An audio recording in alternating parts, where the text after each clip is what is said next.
In this episode, we're talking about how to use virtual assistants for thought leadership content. Now, I employ 23 virtual assistants. They're overseas. And in my career over the last 13 years, I've built dozens and dozens of top-ranking thought leaders. In this episode, we're going to discuss the role of virtual assistants in this space, as well as some misconceptions. And after watching this video, you'll know the true formula for building thought leadership. Let's dive right in. Now, I love virtual assistants. I've been hiring people in the Philippines for 16 years.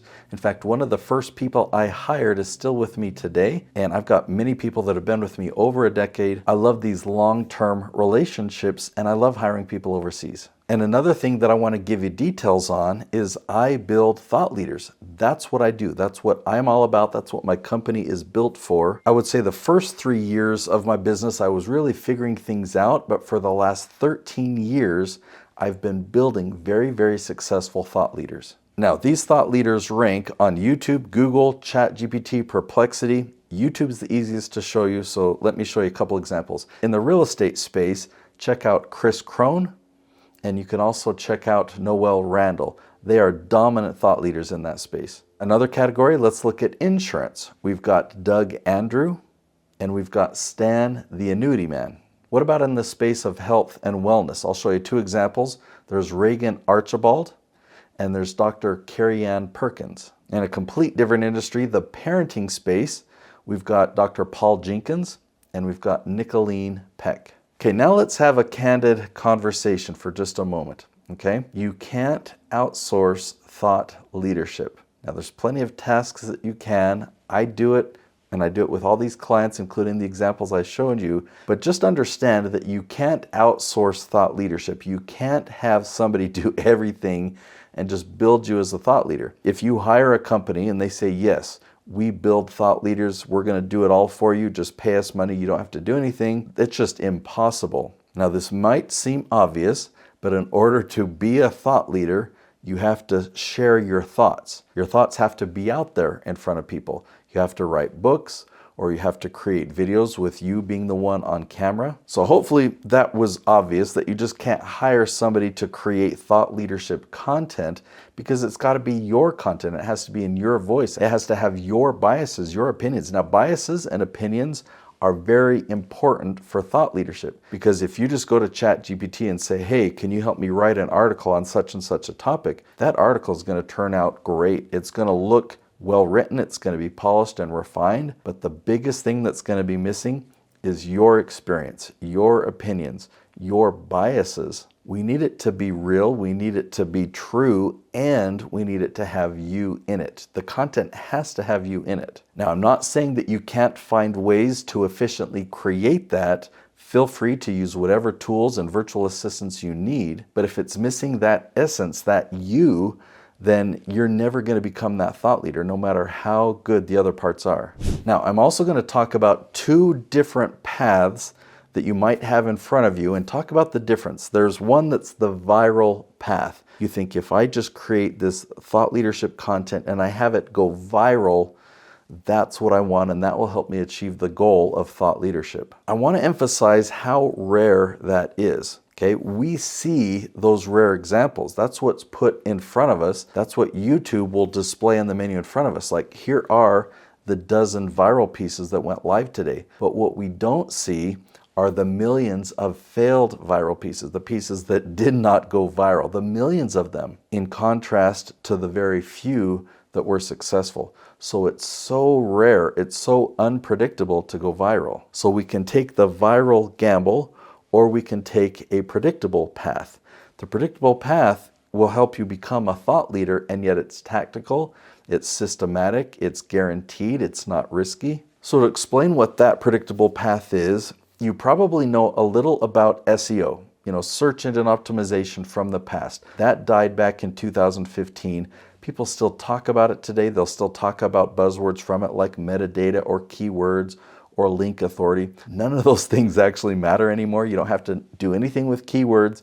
You don't have to do anything with your metadata or your tags. Search engines, algorithms, these AI tools, they're so much smarter today, and you can't trick them by a loophole. They don't need metadata. You don't have to put in keywords.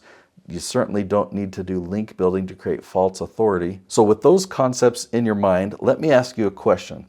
When's the last time somebody told you that they found you because they were doing a search on Google? Never, right? I mean, it's clear back 2015 and prior, we heard that a lot. But since 2015, we just don't hear that. Yeah, I found you by doing a Google search. Now, if you're a local business, there's a whole different strategy for that. But we're talking about for thought leadership, right? Oh yeah, I found you on Google. No, but what you might have heard is, I found one of your videos. I watched one of your videos on YouTube, or ChatGPT recommended one of your videos to me. That is way more common. It's happened tons to me. It regularly happens to my clients. That's actually evidence of a major shift that happened clear back in 2015. It maybe started in 2013 and really solidified by 2015. Google changed from a website search engine to a content search engine. So SEO died and answer engine optimization was born. And that's gotten better and better. YouTube is definitely an answer engine, and AI tools like ChatGPT, they're generative engines, but they're also major answer engines. So whether you understand all of that or not, what do you need to know? Just know that these tools, these websites, they've become a lot smarter.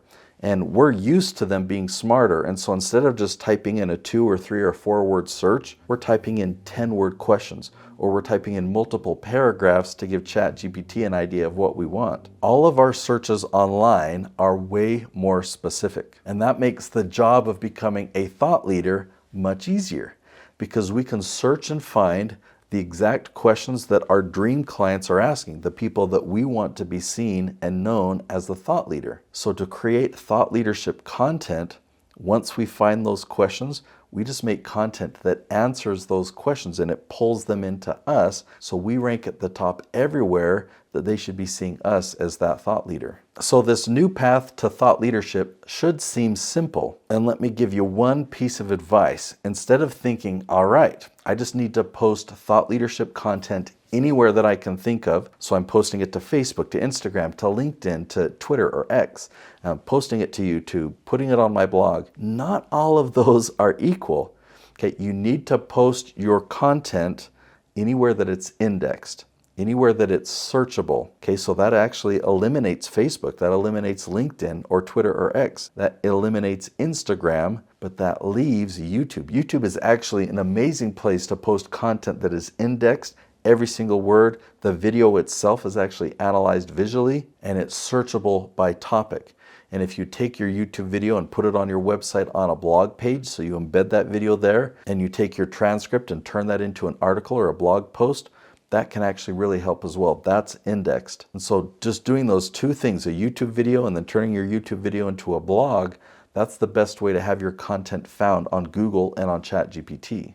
So with that foundation and knowing that thought leadership is not luck, you need to achieve category dominance. So this isn't random, this isn't viral like we talked about, it's not chance. Achieving category dominance is tactical and it's predictable, and it's actually achievable. I mean, you can have category dominance within just a few months. In the next episode, I'm going to break down exactly how to achieve it. It's called Achieve Category Dominance. If you're meant to lead your space, your industry, instead of competing inside of it, I'll show you exactly how to get there in months, not years. I'll see you there.